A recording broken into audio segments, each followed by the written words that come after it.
Bonjour à toutes et à tous. Merci d'avoir rejoint ce webinaire aujourd'hui en notre compagnie. Un webinaire, comme vous le voyez, s'affiche à l'écran, qui est consacré au podcast au service de la communication agricole.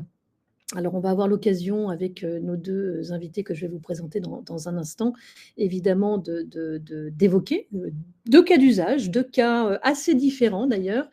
Et c'est ce qui est intéressant, qui va nous permettre finalement de comprendre et de réaliser que le podcast peut s'adapter à différents besoins, différents objectifs. Donc, je suis avec Floria Fauché, qui est chargée de communication interne chez Eureden. Bonjour Floria. Bonjour. Et Mathieu Simon, qui est chef de projet communication au sein de l'Association Agriculteurs de Bretagne. Bonjour Mathieu. Bonjour Anne. Voilà, et avant qu'on rentre peut-être dans le vif du sujet, on va vous partager quelques chiffres, bien entendu, sur le podcast, sur l'audio digital. Voilà, je pense que la plupart d'entre vous savez que le podcast aujourd'hui, c'est un canal, un média qui est en constante croissance. 81% aujourd'hui, on le sait, des 15-80 ans, écoute un contenu audio digital chaque mois. C'est 4% de plus que l'an dernier. On peut aussi noter que 81% des auditeurs hebdo déclarent qu'écouter des podcasts natifs est devenu une habitude régulière. C'est plutôt pas mal. Et puis, parmi ceux-là, 31% des auditeurs de podcasts natifs écoutent 3 à 5 podcasts par semaine et 23% tous les jours. Petite précision quand même, parce que c'est toujours un distinguo qui est important à faire. Le podcast natif, ce sont tous les podcasts qui sont produits et qui ne sont pas diffusés spécifiquement, ou en tout cas pas destinés à être diffusés dans un flux radio. Donc, c'est vraiment des objets audio, ce sont vraiment des supports qui sont produits spécifiquement. Donc, c'est vraiment intéressant de voir que plus les années passent et plus les auditeurs de podcasts sont nombreux. Autre chiffre peut-être qu'on peut vous partager, ou pas tout à fait un chiffre, c'est pourquoi le podcast. Alors évidemment, le podcast, on le sait, utilise la voix. Contrairement à maintenant, il n'y a pas d'image. Donc on suscite évidemment l'imaginaire des gens. C'est un média qui est extrêmement intimiste, qui favorise l'imaginaire. C'est aussi un formidable vecteur de communication. Et on va le voir particulièrement aujourd'hui. Pourquoi ? Parce que dans certains secteurs d'activité, vous avez pas mal de collaborateurs, quand il s'agit de podcasts internes, qui sont en mobilité, qui ne sont pas connectés, qui n'ont pas nécessairement d'ordinateur, qui ne peuvent pas forcément prendre connaissance des informations et finalement utiliser le podcast pour les toucher, pour les informer via l'audio, utiliser ce temps qu'ils ont de déplacement parfois en voiture entre deux rendez-vous pour les informer. Ça fonctionne très bien. Puis l'autre argument très fort qu'on va voir aujourd'hui, c'est aussi à destination des enfants. Alors évidemment parce que ça suscite l'imaginaire et que quand on est enfant, c'est important de travailler l'imaginaire. Et puis c'est surtout que c'est une alternative formidable aux écrans. Et ça, on le verra évidemment avec Mathieu. Et donc, je vous propose qu'on commence avec ces cas d'usage, ces différents cas. Je vais laisser la parole à Floria. Et Floria, en un mot, finalement, le podcast qu'on produit en interne avec vous, finalement, est destiné à informer 350 technico-commerciaux. C'était l'objectif de départ dans un premier temps.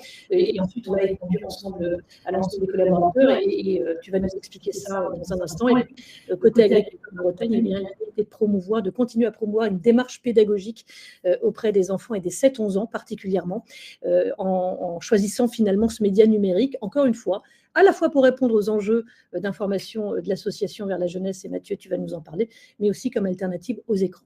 Donc, je vous propose qu'on commence avec toi, Floria, avec Mathieu. On va commencer avec Mathieu. Alors, ok, pas de problème, on va commencer avec Mathieu.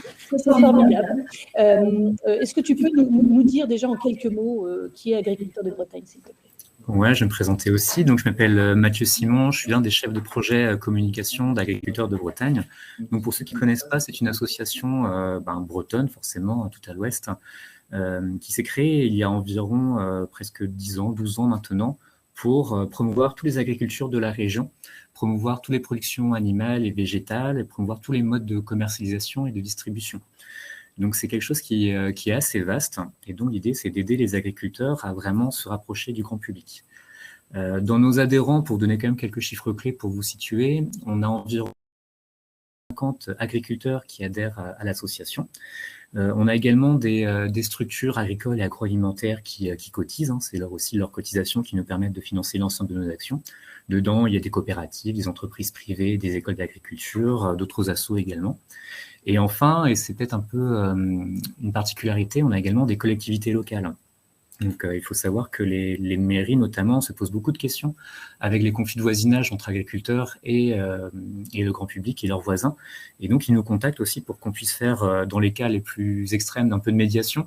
Mais avant ça, c'est justement d'éviter toutes ces situations de crise, de problèmes, pour justement expliquer tous les contraintes qu'il y a autour de l'agriculture. Et donc, dans nos actions, nous, c'est beaucoup vraiment centré sur 3 types d'actions que je vais vous présenter là. Donc, beaucoup d'événementiels, donc notamment des portes ouvertes de ferme. Là, il y a à peu près 15 jours, on était avec les portes ouvertes tous à la ferme. Donc, l'idée d'accueillir le maximum de fermes en Bretagne. On a ouvert 15 fermes, 15 exploitations qui ont accueilli environ 10 000 personnes. Après, ça, c'est vraiment pour accueillir les gens dans les fermes. Et justement, on amène aussi les agriculteurs à la rencontre des consommateurs, du grand public. Et donc là, on va dans tous les événements culturels, maritimes, sportifs de la région. Donc on va, si ça vous parle, au Vieilles Charrues, à Carhaix, pour le coup, c'est assez incontournable. On a les fêtes maritimes de Brest qui arrivent, là, qui vont accueillir des milliers de bateaux. On est au Stade Rennais, on est à Guingamp, on est également pour le handball, ça nous touche plus particulièrement, on va au BBH. Voilà, l'idée d'aller vraiment sur des événements où on est sûr de toucher du monde et on met nos agriculteurs en avant à cette occasion-là. Le deuxième vecteur de communication, ce sont les réseaux sociaux. Là, en termes de contact direct, c'est quand même assez dur de faire encore plus direct. Et donc, là, on a toute une série de portraits qu'on diffuse toutes les semaines. On a plusieurs contenus qu'on pousse de ce côté-là, que ce soit en vidéo, en écrit, en audio, justement. Et donc, là, on répond aux commentaires et ça nous permet aussi d'entretenir toute une relation. Avec cette particularité que j'ai pas encore évoquée, c'est que pour nous, ce sont les agriculteurs qui sont devant. C'est pas moi, j'ai 3 plants de tomates à la maison, je vais pas parler d'agriculture, même si j'en suis issu. Mais l'idée, c'est vraiment de mettre les agriculteurs en avant. Et mon boulot à moi, c'est vraiment de faire en sorte qu'ils soient les plus à l'aise, les plus détendus pour le faire dans les meilleures conditions possibles. Et donc, la chose qui va nous intéresser aujourd'hui, c'est tout le volet pédagogique. Donc, c'est assez récent, ça a environ 3 ans. Donc, l'idée d'aller s'adresser aux enfants et indirectement également aux enseignants et aux parents. Et donc, c'est pour ça qu'on est allé travailler sur ce volet pédagogique en lien aussi avec d'autres acteurs agricoles, les coopératives, aussi certaines associations, des chambres d'agriculture, etc. Et comme tu l'as dit, Anne, nous, c'est vraiment adressé à un public très spécifique de 7 à 11 ans. Pourquoi ? Parce que c'est en fait la classe d'âge entre le CM1 et la 6e. Donc, ça correspond au 3e cycle pour l'éducation nationale. Et donc, là aussi, il y a des contenus très spécifiques par rapport aux cours, par rapport aux enseignements en SVT, en géographie. Et donc, l'idée, c'est vraiment d'avoir dans nos contenus des choses qui vont leur parler. Donc, si tu veux, si vous voulez, on a plusieurs outils. Donc, on a des magazines pédagogiques, le Petit Agri notamment. On a des graines à semer qu'on offre aux enseignants qui leur permettent d'expliquer tout ce qui est pousse des céréales, pousse des cultures. On a des différents documents. Et on se disait, qu'est-ce qu'on peut trouver d'autre qui soit à la fois moderne, qui parle à la fois aux enseignants, aux enfants. Et on s'est dit, pourquoi pas faire des... Mais on s'est dit, en fait, vidéo, c'est déjà un budget, c'est un marché qui est saturé. Et on arrivait en plein essor du podcast. On était vraiment un peu au tout début. Et on s'est dit, tiens, les podcasts, c'est pas une mauvaise idée.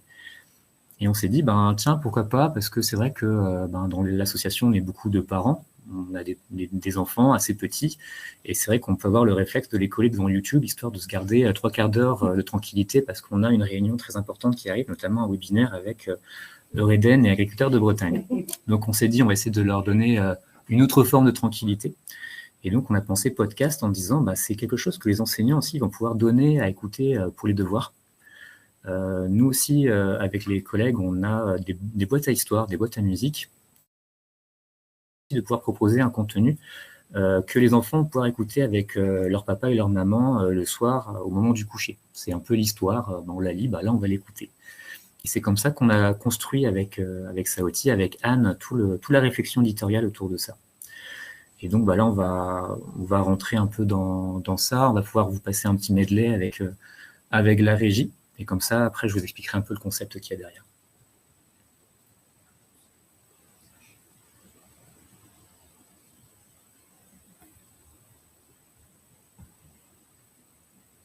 Ah, mais ça ne part pas. Donc ça, c'est l'effet Bonaldi. Il y a forcément Bienvenue dans Dis qu'est-ce qu'on mange, le podcast des petits curieux de l'alimentation.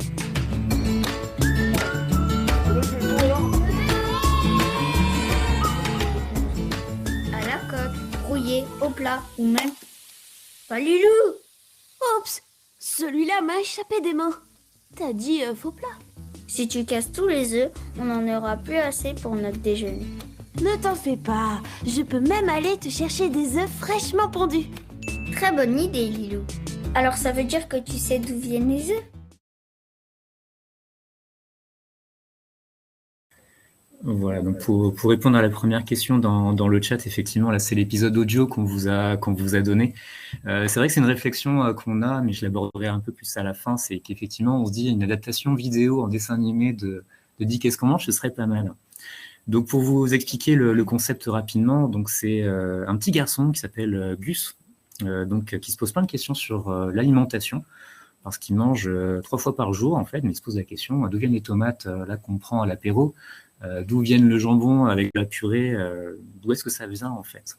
Et comme il est bloqué à Paris, il envoie une petite fée, donc c'est son ami imaginaire, qui va justement partir à sa place rencontrer les agriculteurs de Bretagne et leur poser toutes les questions qui se posent sur l'agriculture. Et donc, pour rentrer un peu plus dans l'explication, donc l'idée, c'était avoir à la fois ce côté très réaliste, parce que les vrais agriculteurs, ce sont des vrais éleveurs, c'est des gens qui parlent de leur métier, avec qui on a construit le scénario ensemble, mais à la fois aussi le volet enfantin, parce que Lilou, c'est une petite fée, on a tous des petits amis voilà, qu'on imagine, et ça te permettait aussi de rentrer dans l'univers des enfants de cette manière-là. Et donc, on a construit à ce jour une première saison qui compte 10 épisodes, que je vous invite à justement écouter sur toutes les plateformes, Spotify, Deezer, Google Podcast encore pour 2 jours, je crois, Apple Podcast pour un peu plus longtemps. Mais vraiment, dans cette idée justement d'aller décrypter de manière ludique, pédagogique, puis en riant aussi, parce que pour Lilou, il lui arrive plein de trucs. Par exemple, elle arrive à la ferme, donc forcément, première chose qu'elle fait, elle glisse sur une bouse. Hein, forcément, c'est drôle. Bon, ça fait des discussions entre nous pour se dire, est-ce que c'est approprié en termes d'image? Mais on se dit que c'est des enfants, donc ça les fait rigoler aussi d'abord, et c'est le principal. Vraiment, on a construit ces scénarios autour du fait qu'il faut que ça plaise à un enfant. Si moi, ma fille, notamment, qui est vraiment dans la tranche d'âge qui a 7 ans et demi, en gros, si ça ne la faisait pas rire, en fait, ça marchait pas, quoi. Il fallait vraiment qu'on trouve ce format qui vraiment incite à l'attention des enfants. Vous savez comment c'est, hein, un enfant, c'est une attention très très restreinte, hein, ça se compte en minutes, hein, pas en dizaines de minutes, mais vraiment en minutes. Et donc l'idée, c'est vraiment d'avoir à chaque fois un petit contenu pédagogique et en même temps une petite péripétie, une petite aventure qui fait que ça rend le tout intéressant à suivre pour un enfant. Donc voilà où on en est. Donc en feedback, effectivement, hein, l'idée, c'était vraiment d'enrichir cette mallette pédagogique qu'on remet aux agriculteurs. Donc, ils interviennent aussi beaucoup en classe. Hein. C'est vraiment l'idée qu'ils n'arrivent pas démunis quand ils rencontrent une trentaine d'enfants en phase 2. Donc, effectivement, en plus des outils, le podcast, ça leur permet de pouvoir diffuser des extraits sonores en classe et d'avoir aussi une autre forme d'attention auprès d'eux. Pour les retours, donc les agriculteurs ont beaucoup apprécié le format, vraiment. Ça a été une reconnaissance de ce côté-là. Je pense aussi que ça a aidé à la reconnaissance de l'association Agriculteurs de Bretagne, parce que c'était Cali avant tout. On a vraiment réfléchi comme ça avec Anne et avec l'ensemble de Saoti. Puis ça a été primé aussi au Paris Podcast Festival, donc on se dit que vraiment c'était intéressant et que ça a été reconnu par des pairs. Et donc l'idée, c'est que nous, ça nous a vraiment ancré sur la cible jeunesse. Pas plus tard qu'hier matin, j'ai été à nouveau contacté par une association d'agriculteurs qui me demandait s'ils pouvaient utiliser les podcasts pour les transmettre à d'autres. Donc vraiment, ça nous a ancré sur ce segment jeunesse qui était vraiment un pilier très important pour notre conseil d'administration. Après, dans les enseignements, c'était, comme c'est écrit, savoir se poser les bonnes questions. Et en fait, on a aussi quelques enseignements, notamment en termes de visibilité. On a fait un choix en termes de promotion qui était de vraiment compter sur l'organique et sur la visibilité sur les réseaux sociaux, parce qu'on a des communautés vraiment très fortes sur Agriculteurs de Bretagne. Et on a vraiment réfléchi en termes de push sur les réseaux méta, donc Facebook et Instagram. Donc c'était intéressant, mais en fait, on se rend compte que c'est pas assez en termes d'écoute. Hein. C'est un peu... on se dit qu'on a encore une très grosse marge de progression vu la qualité du support. Et on a, pour la suite, parce qu'il y a une suite pour le coup, on travaillera la promotion différemment. Et donc, c'est ce qui est écrit. On va vraiment mettre davantage de fonds concernant l'agriculteur de Bretagne sur cette médiatisation. Et donc, pour la suite, l'idée, c'est plutôt une saison autour plutôt des quotidiens d'agriculteurs. Là, on va s'adresser à une cible un peu plus âgée, qui va être plutôt fin de collège, lycée, pour vraiment faire des portraits d'agriculteurs plus sensibles. Et puis, j'espère un jour une vraie saison 2 pour la suite de Dis qu'est-ce qu'on mange. Mais c'est une certitude. C'est une certitude, Mathieu, et on y réfléchira évidemment avec toi. Donc, vous l'avez compris, c'est un principe de fiction-réalité et c'est un format qui fonctionne extrêmement bien avec les enfants. Autre cas d'usage, autre cas totalement différent, puisque là, il s'agit de podcasts de communication interne. Et je vais laisser Floria présenter effectivement le concept et le cas. Voilà, sachant qu'on a encore quelques minutes, un bon gros quart d'heure ensemble. Alors, bonjour à tous. Donc, moi, Floria Fauchet, je suis en charge d'abord de la communication interne de la branche agriculture de Reden. Reden, c'est quoi? C'est un groupe agroalimentaire coopératif breton qui accompagne pas moins de 18 500 agriculteurs coopérateurs.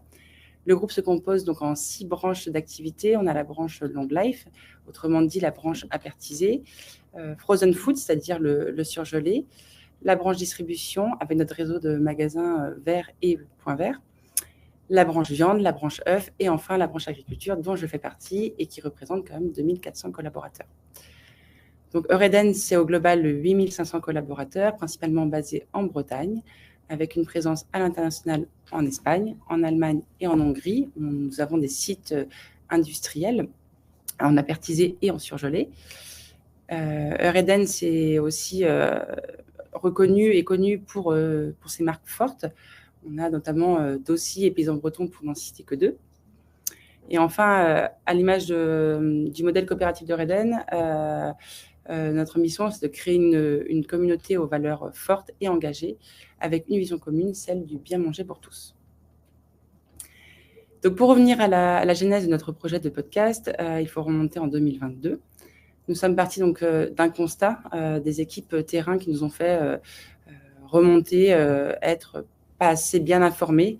Du moins, ils ne prenaient pas le temps de lire les supports qu'ils recevaient par mail, que ce soit la newsletter ou d'autres supports de communication. Et effectivement, c'est des personnes qui sont beaucoup en mobilité sur le terrain, soit en voiture, soit en exploitation chez les agriculteurs. Donc, on avait un problème, il fallait communiquer auprès de cette cible-là. Donc, on s'est posé, on a réfléchi et puis on s'est dit peut-être que le support podcast pourrait être un bon outil pour toucher cette cible. On est dans une branche aujourd'hui en pleine transformation et donc c'est important qu'on aille aussi communiquer auprès de ces personnes qui sont finalement peut-être un peu éloignées des fonctions, on va dire, dites administratives. Et donc, ce podcast, on l'a travaillé avec l'agence Saoti, donc avec Anne et avec Bruno. On l'a réfléchi comment on pouvait le rendre attractif et dynamique pour aller chercher cette cible. Alors, cette cible, elle a un peu été élargie au fur et à mesure du temps. Et finalement, on l'a un peu élargie à l'ensemble des collaborateurs et également aux adhérents de la coopérative sur la partie reportage uniquement. Au lancement d'Au cœur des territoires, parce que notre podcast s'appelle Au cœur des territoires, nous avions un épisode par mois, donc d'une quinzaine de minutes, après 15-20 minutes, mêlant une partie actu et une partie reportage en immersion sur le terrain. Et l'épisode se terminait avec une section questions-réponses. Alors, je veux bien que tu passes à la slide suivante. Comment on communiquait, comment on communique aujourd'hui auprès de nos collaborateurs. Donc, on diffuse un SMS auprès de notre cœur de cible, qui sont les techniciens commerciaux et qui, du coup, n'ont pas moins de temps, en tout cas, de consulter leur mail. Et l'ensemble aussi des managers qui sont en proximité avec le terrain. L'épisode est également relayé par mail à l'ensemble des collaborateurs. On le diffuse, on le partage dans notre newsletter une fois par mois également. Une campagne d'affichage a été mise en place sur les sites, qu'on a des sites industriels et des points de vente avec des salariés qui ne sont pas forcément derrière un ordinateur. Et donc, on a fallu qu'on aille aussi chercher ces personnes-là on a décidé d'utiliser une campagne d'affichage avec un QR code qui renvoie en fait sur l'émission où on peut retrouver l'ensemble des épisodes. Enfin, une partie de nos collaborateurs qui sont notamment sur ces sites industriels et nos points de vente ne sont pas forcément équipés d'ordinateurs aujourd'hui avec une carte son.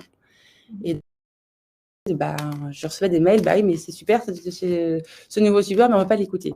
Donc, qu'est-ce qu'on fait? On en a discuté avec Anne, et Anne m'a dit, on peut mettre en place un sous-titrage de l'épisode. Et donc, c'est ce qu'on a fait il y a déjà maintenant peut-être un an, qu'on a mis en place le sous-titrage. Les retours. Ah oui, pardon, j'avais oublié le medley.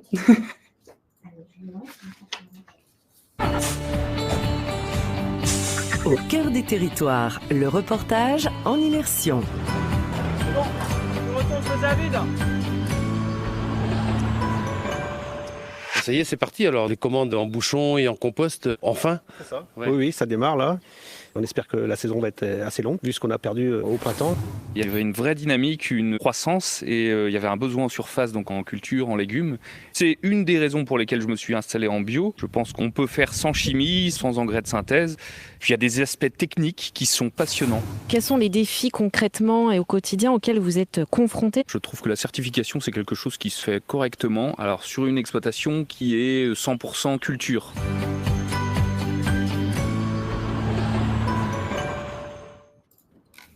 Un petit mot peut-être avant de te laisser poursuivre, Floria, dans ces deux extraits qu'on a entendus, on a fait le choix aussi beaucoup de l'immersion, vraiment d'être sur le terrain pour entendre à la fois l'environnement dans lequel se situent à la fois les adhérents, les agriculteurs, et ça c'est très important, c'est vraiment l'univers.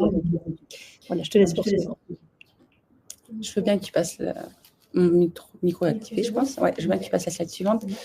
Donc, quels sont les retours aujourd'hui, plus d'un an et demi après son lancement? Comme je disais tout à l'heure, c'est un support innovant qu'on a intégré dans notre stratégie de communication. On a su le faire évoluer et l'adapter aux attentes de nos collaborateurs. En effet, après quelques mois d'utilisation, on a décidé d'interroger les auditeurs pour aussi connaître, eux, leurs ressentis sur ce nouvel outil de communication. Et ce qui est remonté de ce questionnaire, c'est que la durée ne convenait pas. L'épisode était un peu trop long pour eux. Donc, on s'est dit, bon, alors, il faut qu'on se repose des bonnes questions. On a échangé avec Anne et Bruno. Faisait une dizaine de minutes déjà au départ. Plus. Il était à 15 minutes. Ouais. Et donc, on s'est posé ensemble, on s'est dit, bon, comment on peut faire? Est-ce qu'il faut supprimer une catégorie de l'épisode? Est-ce qu'on revoit le timing? Et finalement, on s'est dit, pourquoi pas essayer de le scinder en deux, avec une partie reportage en immersion et une partie actu et la question-réponse. Ce qui fait qu'au final, on a 2 épisodes d'à peu près une dizaine de minutes qui reviennent tous les 15 jours. Donc, on crée aussi une récurrence, un rendez-vous avec nos collaborateurs. Aujourd'hui, suite à cette évolution, on remarque quand même que nos audiences ont fortement augmenté. Alors, d'une part, je pense parce que aussi l'outil s'est installé. On en parle maintenant assez facilement, j'ai des remontées assez facilement, mais je pense aussi que le fait d'avoir fait un format plus court a permis d'avoir plus d'auditeurs, en tout cas sur les collaborateurs. Qu'est-ce que je veux dire d'autre dessus? On a aussi fait évoluer nos sujets. Au-delà du format, on a fait évoluer nos sujets. Au début, on était très spécifique métier. Et puis finalement, on s'est dit pourquoi pas prendre un peu de hauteur et avoir des sujets un peu plus généraux. Comme par exemple, on a eu un épisode en février sur l'intelligence artificielle dans le monde agricole avec un intervenant externe à l'entreprise qui était François Casals de mémoire.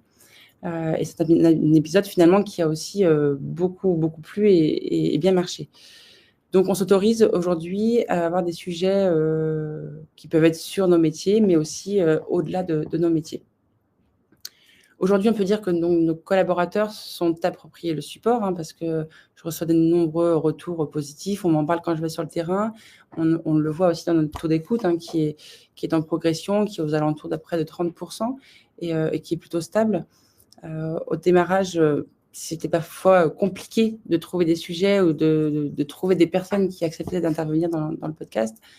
aujourd'hui, j'ai des personnes qui me contactent et qui me disent j'aimerais bien faire un sujet sur telle ou telle thématique. Donc, ça veut dire que c'est en bonne voie et que ça progresse, en tout cas au niveau notoriété au niveau des collaborateurs. Et puis, pour terminer cette présentation, je voulais juste dire que, à titre personnel, je suis fière de l'évolution de notre podcast aujourd'hui, mais je suis convaincue qu'on peut encore l'améliorer, le faire évoluer. Et c'est pourquoi cet été, on a décidé de refaire une enquête de satisfaction auprès de nos collaborateurs pour simplement savoir s'ils sont contents, peut-être aussi recueillir des nouveaux sujets qu'on pourrait développer dans les prochains épisodes. Et donc, écoute, Anne, je te donne rendez-vous à la rentrée. Je pense qu'on va se revoir pour retravailler à cette future évolution du podcast. Oui, c'est important peut-être avant de passer aux questions, très rapidement, c'est effectivement ce que tu disais, le fait d'avoir splitté en deux les épisodes, c'est aussi permettre finalement à chacun des collaborateurs d'aller trouver aussi l'information qu'il souhaite au moment où il souhaite. Et donc, ça a élargi forcément la caisse de résonance, hein, ça a élargi l'audience, donc ça, c'est plutôt intéressant. Et puis, de toute façon, on réfléchit constamment, effectivement, avec nos partenaires et avec lesquels on a beaucoup de plaisir à travailler à chaque fois aux évolutions et à répondre au mieux finalement aux attentes de leur auditeur. Un mot également, c'est important.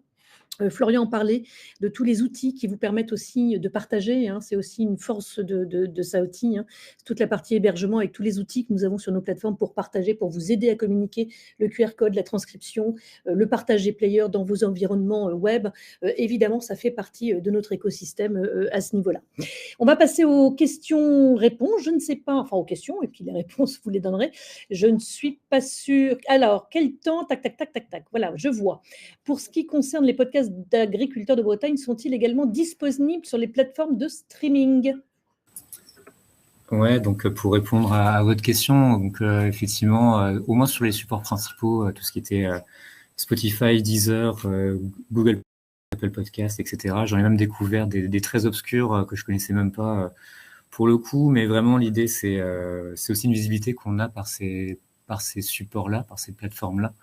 Et c'est important aussi, c'est un autre renseignement, c'est aussi, malgré l'importance de l'audio, c'est aussi toute la puissance visuelle qui est importante, hein, c'est des vignettes adaptées, c'est des choses aussi qu'on a apprises de vraiment réussir à mettre les témoins ou les personnes qui prennent la parole en avant sur les bandeaux, les vignettes, tout ce qui participe aussi à la communication de l'épisode. Autre question, quel temps de réalisation pour un podcast en moyenne? Je vais peut-être répondre à la fois parce que ça dépend complètement du projet.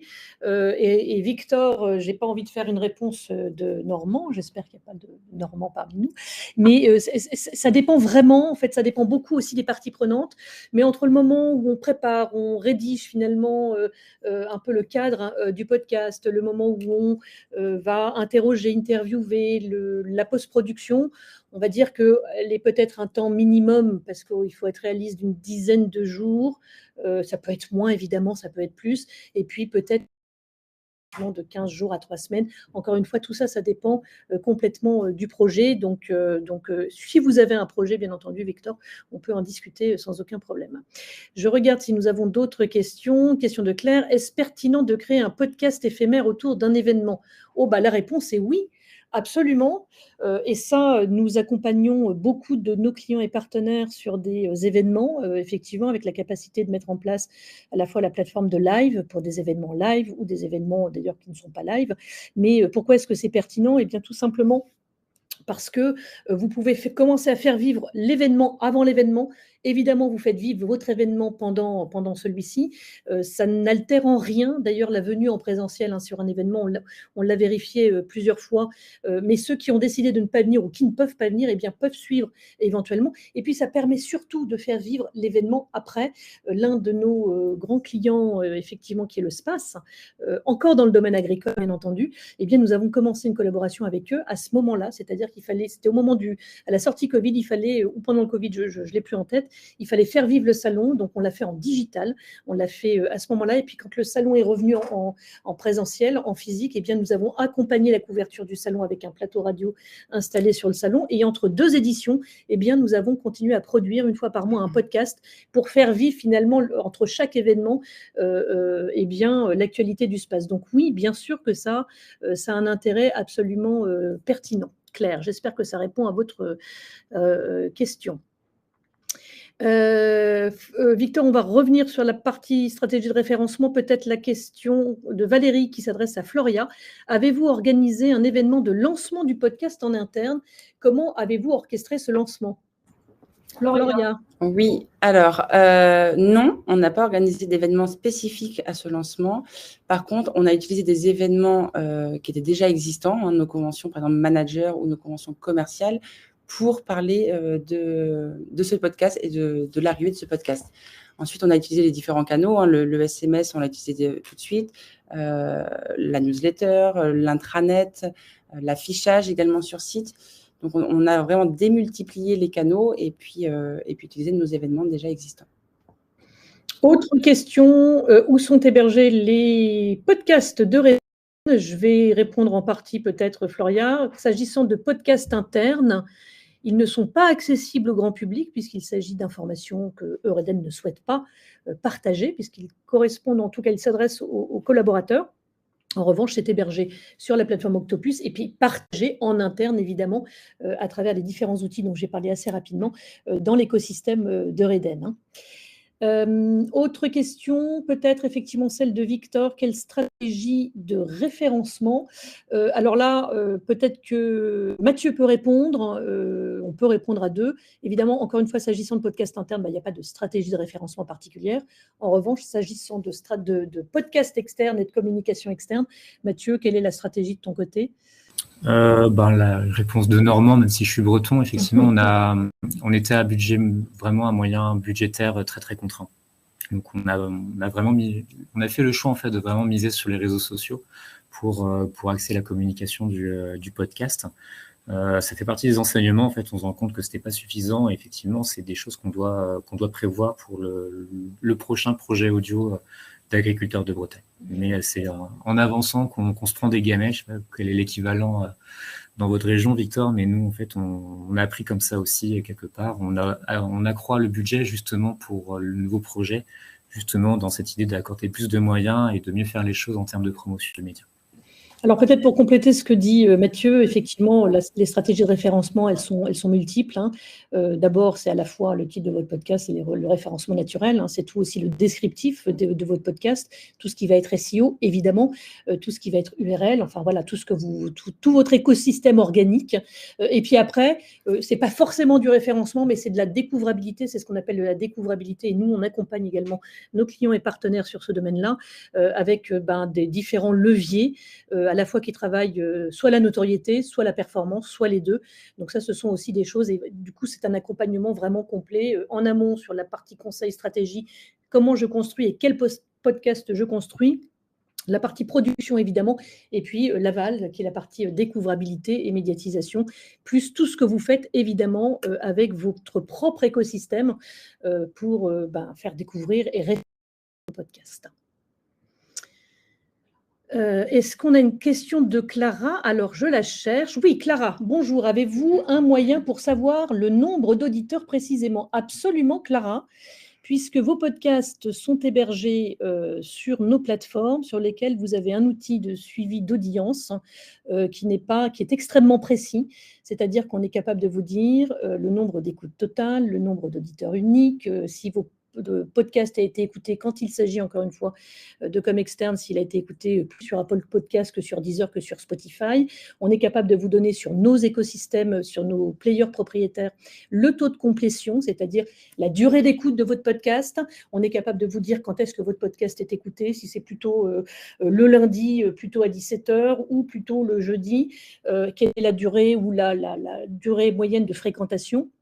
Donc, on a évidemment des outils extrêmement précis qui vous permettent de suivre finalement vos performances et le ROI peut-être aussi, puisqu'il y a de l'investissement dans la production de podcasts, et bien le ROI de vos actions de communication à ce niveau-là. Est-ce qu'il y a encore des questions? Je me tourne vers Noémie qui me dit une. Alors, je la cherche, celle que je n'ai pas vue. Quels moyens humains? Alors ça, c'est un petit peu le même type de oui, absolument. Quels moyens humains et matériels? C'est encore une question de Victor. J'allais dire, pour compléter la question de Victor tout à l'heure, c'est toujours pareil. Je suis désolée, c'est une réponse qui n'est pas forcément très précise. Mais en tout cas, nous, comment est-ce qu'on travaille? On travaille toujours avec un journaliste. En général, il n'y en a pas plusieurs.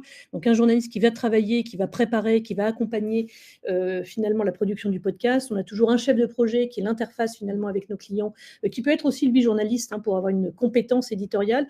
On travaille aussi avec tout ce qui est technique, avec des techniciens ou techniciennes son. Il se trouve que chez Saouti, il y a une technicienne son, donc c'est toujours bien. Des ingénieurs du son. En fait, en fonction du projet, on ajoute plus ou moins de moyens humains, mais en tout cas, je dirais peut-être pour être synthétique, qu'à minima, 2 ou 3 personnes. Et en termes de matériel, là, vous voyez que ce webinaire, il est fait dans nos studios, donc ça dépend. On peut mettre à disposition nos studios, mais quand on est en immersion, on est avec du matériel ultra léger, c'est-à-dire un micro. Alors, différents types de micros en fonction des besoins et des résultats qu'on recherche. Et puis, des enregistreurs type Zoom ou Nagra. Alors, Nagra, c'est plutôt dans le milieu radiophonique, mais on travaille avec des Zooms qui sont capables à la fois de vous prendre du son d'ambiance ou à la fois de prendre un son vraiment uniquement orienté voix. Donc, c'est vraiment du matériel léger. Donc, voilà, en termes de moyens humains, c'est très variable. Et en termes de matériel, c'est assez contraint, assez restreint. Voilà, je crois qu'on a fait le tour des questions. Nous avons dépassé notre temps de 7 minutes, mais ce n'est pas très grave parce que c'était tout à fait intéressant. J'espère que ça vous a informé, que ça vous a convaincu si vous avez suivi ce webinaire. Surtout, vous n'hésitez pas à nous joindre. Vous avez un projet de podcast, peut-être que vous avez un projet de podcast, n'hésitez pas à nous joindre pour que nous puissions en discuter. Puis peut-être, éventuellement, si vous avez des questions plus précises, je suis certaine que Floria et Mathieu seraient tout à fait prêts à vous répondre sur des choses un peu particulières. Un grand merci à tous. Je me tourne vers Noémie, mais je pense que le replay sera disponible pour ceux qui seraient arrivés en cours de route. Donc, n'hésitez pas. Et ce sera un plaisir d'échanger avec vous, en tout cas. À très bientôt. Merci. Au revoir.